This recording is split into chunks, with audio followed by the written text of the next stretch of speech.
Welcome to the Environmental Leadership Chronicles, a podcast brought to you by the California Association of Environmental Professionals. In this episode, we speak with Mindy Fogg, the Executive Vice President for AEP. She has over 20 years professional experience as a land use and environmental planner and CEQA practitioner in both the public and private sectors. She is currently serving as a planning manager for the County of Ventura, where she leads the commercial and industrial permitting section. Mindy has managed numerous public and private projects, such as general plan amendments, specific plans, subdivisions, habitat conservation plans, ordinance amendments, cannabis permits, mining projects, oil and gas projects, and renewable energy permits. Mindy has been actively involved with AEP since 2008, and we hope you enjoy hearing from her today. Hi, it's Jessa. And I'm Laurel, and today's guest is Mindy Fogg. We're so happy to have you and your leadership on this podcast. Thank you for being here. I'm so excited to be here. Thank you guys for launching this podcast. It's been such a great program already. That means a lot coming from you. For those that don't know Mindy, tell us how you're connected to AEP. Well, I am currently the Executive Vice President for AEP. So second, I guess, in leadership on the board with you, Laurel, the director at large. And Laurel kind of took over my previous role there, which was CEQA workshops and membership. But then she ran with all that and decided to do so much more with podcasting and students. And you're just killing it, Laurel. I'm so appreciative to have you on there, and I get to just make sure that things are kind of running on track. As the exec VP, I get very involved with both the state and chapter programs, and kind of help the president with the business as usual stuff, and annual conferences. But yeah, I got connected to AEP in 2008. It was when Diane Sandman, who was then Diane Catalano on the San Diego chapter board, asked me to join the board there. And she asked me right at a time when I was trying to break into leadership. And I thought, well, this will be a growth experience for me. And I joined the San Diego chapter board. And that's when I met you, Laurel. A couple years later, you joined the board as well. And we worked great as a team.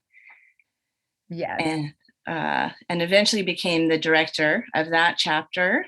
And the director, the way it works in AEP is the director of the chapter sits as a director on the state board. So they represent their chapter with the state board. And so that was my transition from the chapter board to the state board, and getting to know everybody and how it works that way. And as I said, getting involved with as a director at large as well with the CEQA workshops and membership.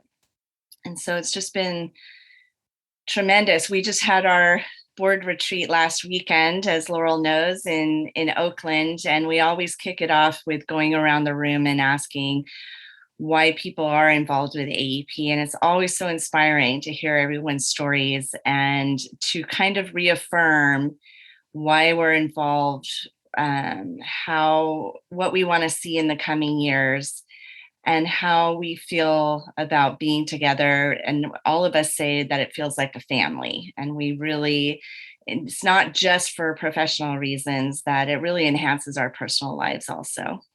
Yes, thank you for mentioning all those things. Firstly, thank you for the lovely compliments. Being on the chapter board with you and growing with you has totally enriched my life in personal and professional ways. You are definitely my family. Jess is part of my family. This is just a big, loving, happy family that we've got. And going to the board retreats together is always my favorite time of year for the reasons that you said, where we go around and there's over 20 of us on the state board, including the chapter directors, and to give each other the space to convey our feelings about how we joined AEP and why we're still here. And I would say the majority of, we all agreed with each other. We're all on the same page, obviously. But, Michael Hendricks also saying that this has completely enriched his life. And I think he's one of the oldest, most seasoned folks on the board at the moment. And his work with the Climate Change Committee and his patience and his grace that he has as leading the Climate Change Committee. It's just going around the room, and the youth and age diversity and the career diversity. And I just feel at home and like a part of the family. And Mindy, you've been there since day one for me. So it's just like, when I think of AEP, I think of you. And Mindy's also being humble, because when you are a true leader in the CEQA workshops. You get everybody together, you get the curriculum sorted, you make sure everything's organized, you even participate as a speaking panelist. Like, when I think of CEQA, I do think of you, Mindy. Wow, thank you. Yeah. Well, I do love CEQA. I don't know why. It is one of those things that I didn't even really know existed when I started my career, but then came to find out that navigating through CEQA is it's kind of mostly art and some technical, and it's a lot of fun, I think, because it is such a squishy kind of law that is full of subjectivity. And so you kind of get a lot of creativity outlet in trying to navigate it. How many laws can we say that there's creativity involved? Not that many. And I think most people prefer a straight up black and white, this is what you're required to do under the law, and this is what you can and can't do. And CEQA was the opposite of that. So what brought you to this industry? Tell us how it all began. Sure. It's funny because when I listened to your guys' interview of Claudia Garcia, who is also director at large on the board, I was blown away by the similarities there, because she talked about how she was working at a grocery store and started going to community college. And that's exactly my same story, only probably 10 or 15 years earlier than she.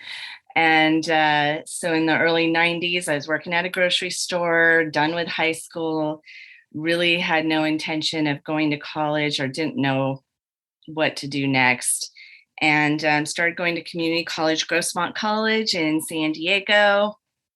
I actually started taking business courses, didn't know what kind of career I might have in front of me. And after a couple of years of business courses, I remember I was one night in like an 8 p.m. tax law class, and I said, I think I need to rethink this. And so sounds awful. And so I really took a long time in community college, because at that point I decided to get an associate's degree, and I just started taking every kind of class. And I really liked the science classes, and both physical and biological science. And so when I got this opportunity to transfer to UC San Diego, it turned out that they had a major there called Ecology, Behavior, and Evolution. And it embraced all of the physical and biological science. And so I transferred over, and took me a few years to get that degree. But it was, a lot of it was kind of biostatistics and theoretics and things like that. But it did get my foot in the door with San Diego County. And that's where I got a job as I guess you would call it a junior planner now, but at the time it was called environmental management specialist trainee. And trainee. Yeah. With the planning department. And I somehow able to get in there as a biologist, and then look around and say, okay, so what do we do here? What is this? What is environmental management? Planning department. So it was great. I that was 20 years ago. Just went from there. I made so many friends and learned and had so many mentors and learned about planning and difficulty of being a biologist in a planning department is that really one of the main reasons they're hiring you is to tell developers no. And sorry, you can't build here, and you can't do this, you can't do that. And yet at the same time, you're kind of viewed as an obstructionist by your own department. So it's kind of that conundrum. And I did struggle with that a lot. And it was kind of painful, slow growth at first, trying to flip that script and try to help developers and be able to say yes and help them from the beginning as to how they can achieve their goals and do it still in an environmentally friendly way. And I was fortunate to move from being a biologist to being a discretionary permit planner to being on the general plan update team in advanced planning, getting the general plan update done with the team under Devin Muto there, with a wonderful team, and work on the EIR. That's when I really started enjoying CEQA. And that pretty much coincided with the time that I joined AEP also. And being on the long range planning side of things is really it's so valuable as a planner too. You start to learn the difference of processing permits versus actually driving a project forward and being the applicant in a way of programs.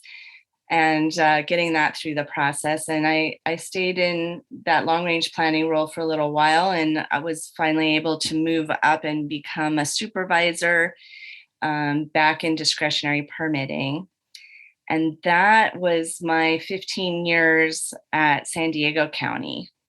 Well, before you go on, I wanted to take a moment and highlight, I think that in my experience, when you're in the permitting and planning and that kind of applicant review, it's more like how I think of, like it's methodical and like how you get things permitted.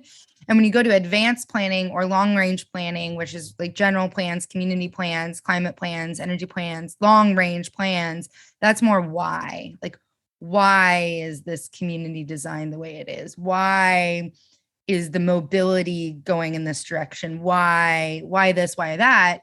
Under which then the applicants come in and say, here's my project. This is how it meets the why document. This is how it complies with general plan. And then how you go through the methodology of checking the boxes. That's how I kind of phrase it in my mind. And in my recommendation, because I think we've all felt like obstructionists at times when we're just trying to implement the law or uphold the law and like help with compliance.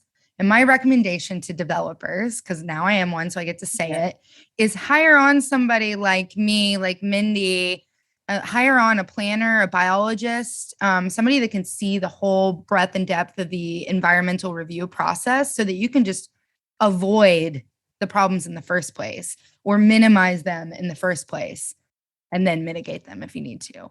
That's my 2 cents. I love that advice. And I love the way that you just described the difference between discretionary permitting and long range planning, the how versus the why. I've never thought of it that way. And that's very astute. I love that insight. It just dawned on me as you were talking, because I was like, how do you explain this to somebody who doesn't? Because Jessa, for example, I'm confident you don't know the difference between long range planning. Yes. Yeah, you're right. And I was like, okay, so that's how I would explain it to like my mom or my niece or something. Is like, yeah, the big idea, the big vision. Like if a business me has or your 7-year-old niece, we're same level. It's like in business planning, you've got your strategic plan that's got your mission, vision, values, your goals, 3-year goals, 1-year goal, quarterly goals, and objectives and strategies to meet those goals. That's what a long range plan is. It's like, here's the vision of this community. We've got all these goals and these strategies, aka policies, like land use policies or environmental policies, and then you take your project or your business and you compare it against that strategic plan, and you go, am I helping implement this strategic plan, or am I a little wonky and I need to clean it up to be in more compliance? And the complexities happen when the politics get involved, and the economy needs something that doesn't align with the plan itself, and then you've got to have amendments and variances and all sorts of different procedural discretionary things that people have to weigh in on and opine on. But that's the gist of it, in my opinion. Mindy, how does working on San Diego's general plan, which is, San Diego County's massive. Yeah. The general plan is massive. And now then you went to work at County of Santa Barbara, and now you work at County of Ventura. How do those different agency experiences compare or contrast for you? Wow, it's so hard to describe. What I automatically think of right away is the stakeholders. That is what really is the big difference when I think about the three. I remember in San Diego County, the development pressure was huge, and our biggest stakeholders were the building industry, the Farm Bureau, and then we had community and environmental groups. So we had 26 elected community groups, and then also a number of environmental watchdog groups that watched, made sure that they kept us honest, basically, so that the development didn't just run rampant. And when I got to Santa Barbara County, the Building Industry Association wasn't really a very present stakeholder, because development, things like subdivisions and rezones in general, and specific plans for residential development was not really in the general plan there, and it wasn't really a huge factor. But the farmers, the environmental community, and then the oil industry were the big stakeholders. And it was just fascinating. It's just a real difference of culture when you're going from a county with so much development pressure to a county with a very different kind of pressure, more of a keep things as they are pressure. And I would say now at Ventura County, it's a little bit in the middle between. And our biggest stakeholders in Ventura is definitely the oil industry, environmental groups, community groups, farmers, and developers. So I guess now it's kind of a equal mix. But when I got to Santa Barbara County, I was in long range planning and working on a variety of community plan updates and ordinance updates when the cannabis measure passed. And I listened to your guys' interview with Amy Steinfeld, which was a great trip down memory lane, because I was working in parallel with her as all that was going on. And we were given in 2017, we were given the task of completing in under a year the whole cannabis ordinance and licensing program with an EIR. And it was just so exciting. I'd say that really was so rewarding and exciting to have something so new to work on. Even though part of me missed just discretionary permitting, it was enjoyable to have this new industry coming to the county and being able to figure out how is this going to fit, and working with all the different stakeholders, like Amy had talked about, the industry and the communities and the electeds, and pulling together a set of regulations that, at least initially we thought was a good start. And I know that they've had to continually change them since then, but that was very rewarding. Yes. Yeah. It's fascinating up there. And I remember when you were in Santa Barbara County, you and I presented on a panel together at the AEP conference in San Francisco. I think it was San Francisco, where we talked about climate planning. That's right. So tell us about your role in the Santa Barbara climate planning efforts. Well, it was a little bit minimal, to be honest. But Laurel, that reminds me that you had just gotten going at San Diego County right after I left. So our paths had crossed a lot on AEP, but not in the same county job. And yes, while you were working on their CAP, we were implementing the CAP in Santa Barbara County, and working on that side of things, and got to work with Selena Evilsizer there, who continues to work on that. And great team there. Yeah, that's right. You were on the implementation side and I was on the planning side because we had to revise a few things. That's right. Comparing and contrasting notes.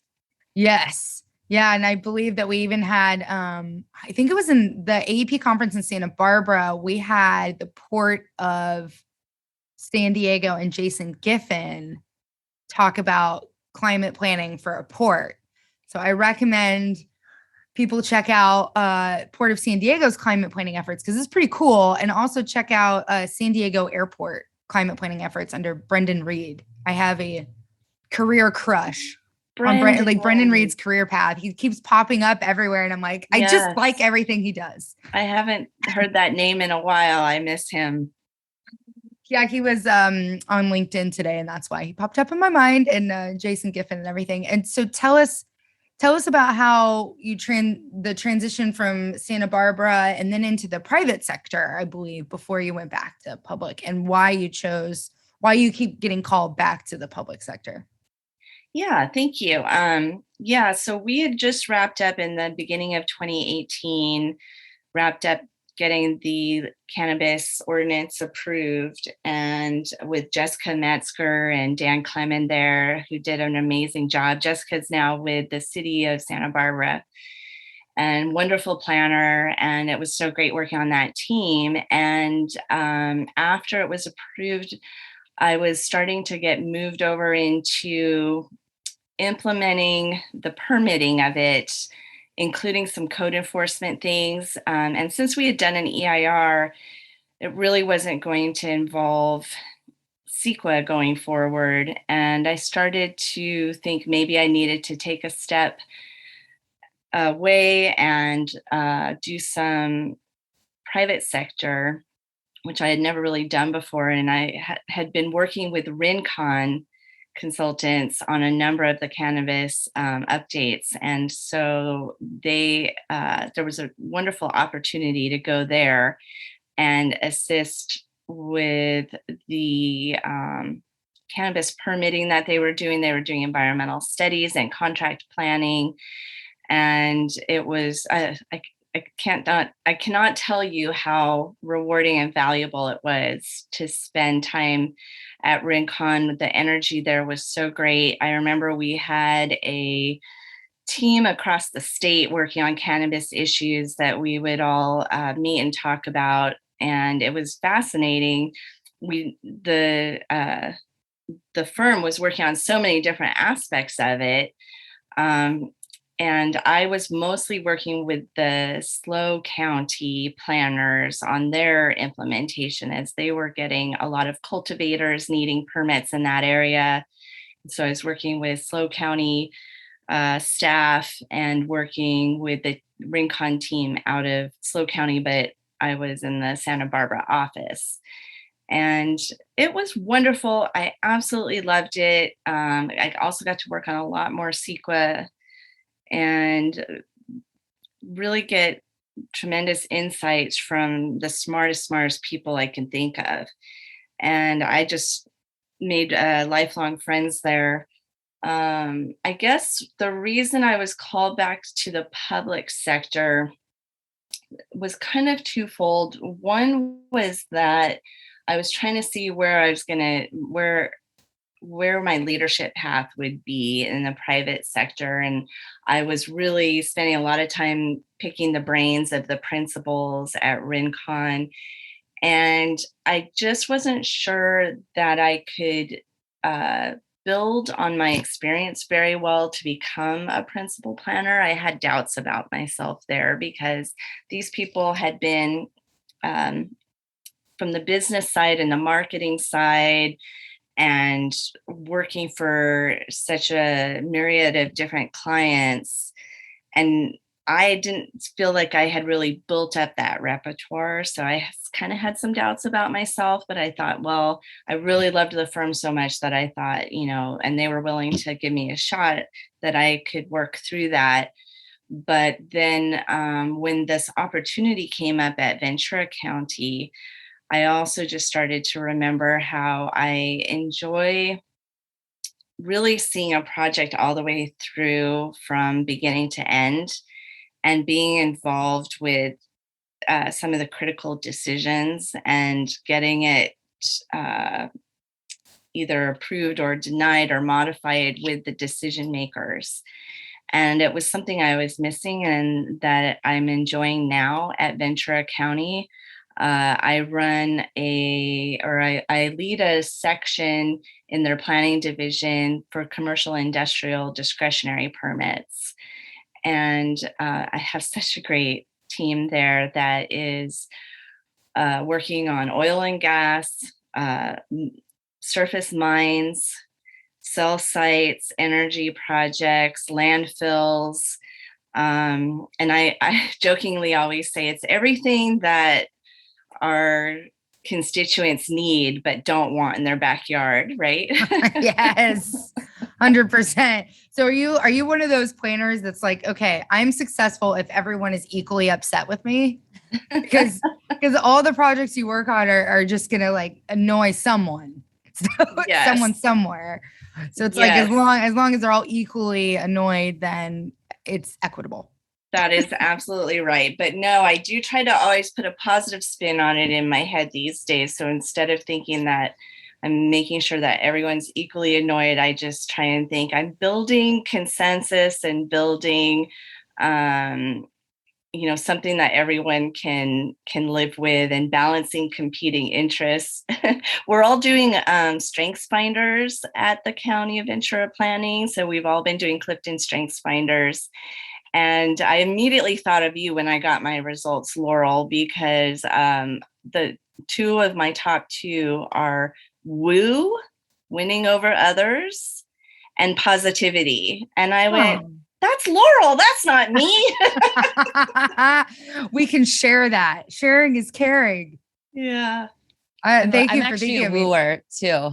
It's on my strengths finder. Another wooer. Yes. Yeah. And how are you? So when you guys are doing this, how are you implementing it across the county and across your team? Like, so when you do the strengths finder, like, then what? Do you share it with each other? Are you workshopping it? Like, how do you use it to work better together? Yes, we are doing that because you really, one of the things that it tells you is that these are just more of your natural talents and you really have to invest in them to make them strengths. And so now that I have the results from my team, I have the grid up right over my desk, and I'm constantly looking at those strengths and how we balance each other out. And when a new project comes in, what kind of talents might lend itself best to that project. And then we talk about that. So we talk about it at our staff meetings, and we are working on investing in those talents. It's exciting. We have a lot of leadership training at our department. And we're just kicking off something next week called Emerging Leaders for our senior planners to help them start thinking about leadership before they have direct reports. And so we're really excited about that. That's helpful. Yeah. What does leadership mean for you then? Boy.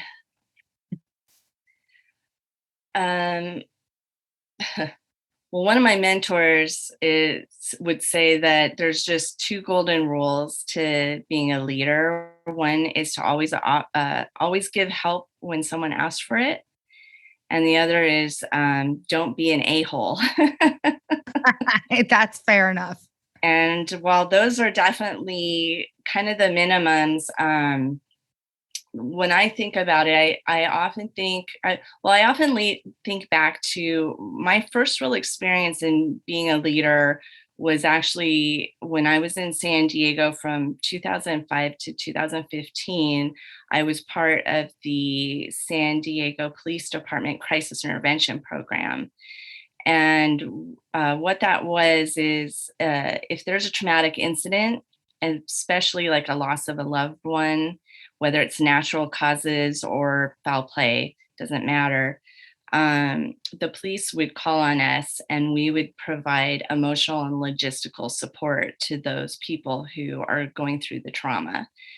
And that really, for me, taught me so much about listening to others, not thinking of myself, not thinking about what I need to say, but how to be there for others. And ultimately, in 2010, I actually became the development manager and began training the crisis interventionists. And we, with my co-manager, Lori Lombardo there, we really focused on developing them to just help them succeed. And I think that's what leadership really means. It's helping others to succeed, regardless of the goal or the vision. I can attest that, Mindy, when you show up in the world, compassion shows up. That's why I think that you're such an integral part of the AEP family, because for speaking from experience, I've had loss in my life, and I was like, maybe I should sit out this conference or this board. Like, maybe I shouldn't come to these big events where I'm going to be around a bunch of people where I need to might have extra pressure on myself. And I was comforted knowing that you were going to be there. And when I showed up, you're like, come on, you're going to get some food. Let's feed you. And then I got to express myself, and you held space and you listened. And that is, to me, yes, that is what leadership is when you see somebody who, like me, I've got a lot of growth in front of me. I got a lot of growth in front of me, room to expand and to grow. And you're able to hold that space for those of us that need that support. And, I do hope AEP provides that sort of space for you as much as you provide it to us in that community. Absolutely. Yes. Thank you for saying that, Laurel. I'm so glad that you felt that way. And I do think that carrying that forward, that really is what it's about. It's about allowing people to be themselves, but helping them to find their way. That's really, it's almost as simple as that, and a lot of people find it so difficult to listen to others. I'm thinking not only of my team right now, but of our customers when there's real emotions involved with things. And there's sometimes people laugh when I say that a cell site has a whole community very upset, but that it's not funny to them. This is real and emotional for them.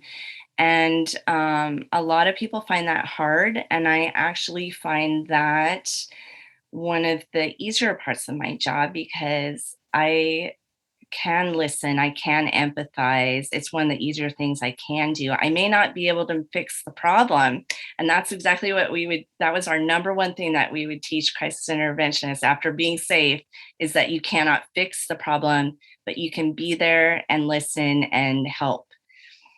And so that's how I view what we do, which I just think it's wonderful what we do. We're always trying to find common ground and find a way forward for the projects that we get in Ventura.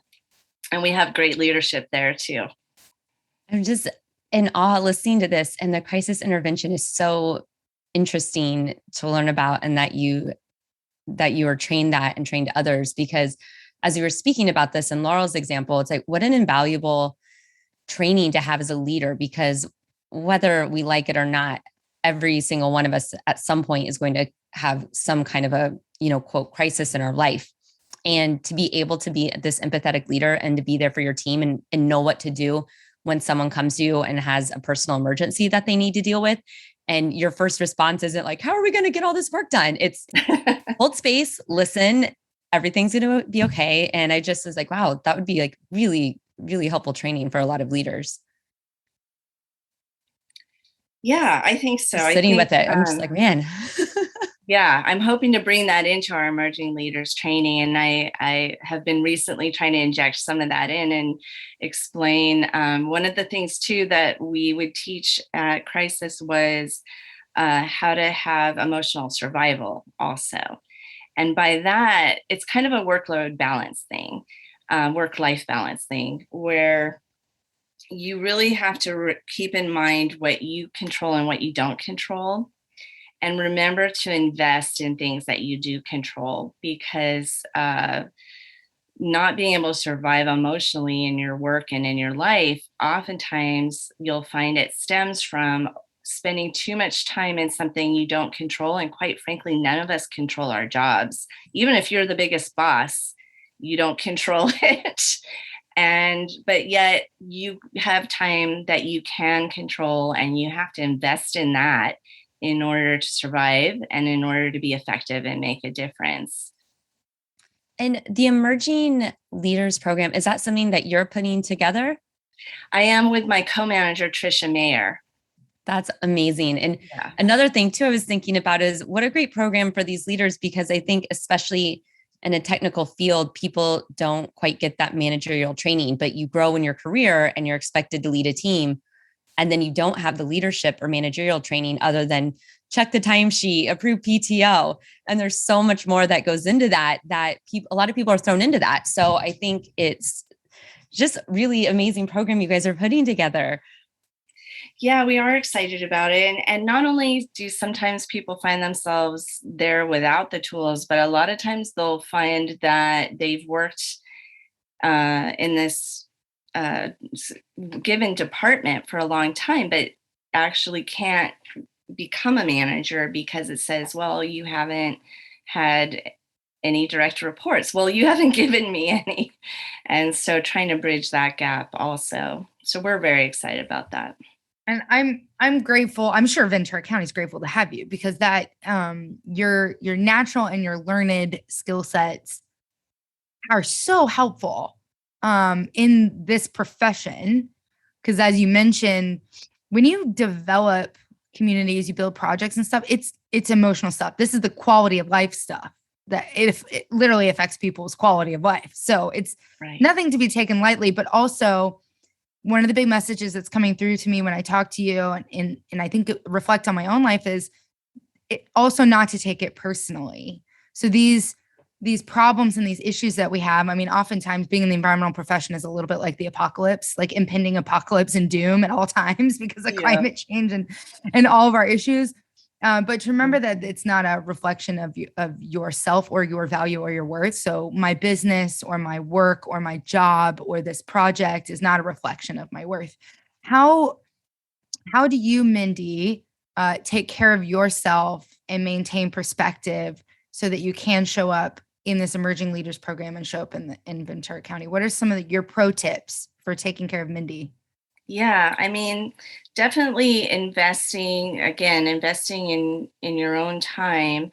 When I got to Santa Barbara, I joined the Santa Barbara Newcomers group, which I've made a lot of friends and developed a real strong social ties. I still live in Santa Barbara County, even though I work in Ventura County. And we're no longer newcomers, but we have a few different groups that get involved locally, including a wonderful group that I'm in with the Women's Fund of Santa Barbara. And the Women's Fund is it's like a organized donor collective where women pull their money together to fund local programs that help people in Santa Barbara. So oftentimes it's women and children in Santa Barbara. And oftentimes it's to help homeless or those who are on the verge of becoming homeless. And one of the programs that we were able to fund last year is like a safe parking program for people who are living in their cars and need, to help them get back on their feet, but also in the interim to help them have a safe place to park in order to live. And those are the kinds of things. So that kind of stuff brings me a lot of joy. I also will take just time for myself here. I live in Carpinteria. I go to the beach. I do the urban hiking that you guys were talking about in other podcast programs. And I also even scrapbook here in my place. Whenever I get the creative edge, I'll pull all my photos together and scrapbook them, which gives me self-reflection and creativity time as well. Thank you so much for sharing those things. I was hoping that Kitty Khaleesi would make an appearance because I think that Khaleesi has been a great AEP cat. Yes, she's here. She sits on her little heating pad right next to me. Yes. When I'm in the home office here. I felt her presence. I did. Well, I think, Jessa, unless you have another question, I think we're at our time for a wrap up rapid fire. Yes, I'm ready. Great. All right, Mindy, what is your favorite daily habit? I get up early, like 5 a.m. early, to allow myself a good 45 to 60 minutes of drinking my coffee, checking in on the news, cultivating gratitude, investing in my time before my day gets crazy. And that helps me feel more resilient throughout the day, knowing that I had time to think before the day got underway. I love it. What are 3 things you take to a deserted island? I would take my coffee, my cat, and I would take Audible/podcasts because I listen to Audible or podcasts every day because I just need to connect with other people, and sometimes I'm too tired to read, and I love hearing other people tell their stories. And I love the programs that you guys have been putting on so far with your podcast. Thank you. What is your favorite environmental policy? We didn't really get to talk about this, but it's good old SB 743, which you guys did get to talk about with Terry Rivas-Plata, which I really enjoyed. But I'm drinking the Kool-Aid with SB 743, and I'm struggling with LOS policies as they're written in our land use plans. Jessa, I don't know if you know, LOS is when you're really measuring traffic congestion instead of how many miles people are putting on the road. And so we still have to address traffic congestion, which is good, but it's difficult. And we're not turning that approach toward getting people out of their cars. Instead, we're still saying, well, you either have to have no project or widen roads. And I struggle with that. The struggle is real amongst us. Yes. All right. And your favorite flora or fauna? This might sound, I don't know what the word is. It might sound kind of cliche or something, but it would be marine mammals and whales, which I've just been fascinated with since a child. And I didn't mention that I actually worked at SeaWorld for 10 years in San Diego also while I was going to community college in UCSD. So I I got to see how intelligent those orcas are, and I'm just absolutely in awe. Yep. That's amazing. What an experience. I'm like, oh, this wrap up rapid five is like leading to like 3 other podcasts. And finally, finish this thought. Wouldn't it be cool if? Wouldn't it be cool if California became the model of affordable, sustainable transit? Yes. Mindy Fogg, everyone. Thank you guys so much. This was an honor and a pleasure. Thank you for being with us. It is our honor and pleasure as well. And I hope that we get to have you back to talk about all the spinoffs. Rapid 5 spinoffs. I would love that. But I know you've got lots more environmental leaders lined up for this podcast, and I can't wait to hear more. Thank you, Mindy.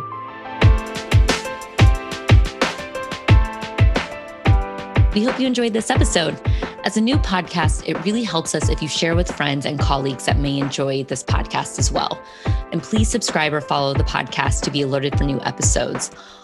Also, if you want to submit a shout out, please send a voice memo under a minute, ideally to podcast with an S at CALIFAEP.org. Again, that's podcast at CALIFAEP.org, or any feedback that you'd like to share. We love feedback. Thank you.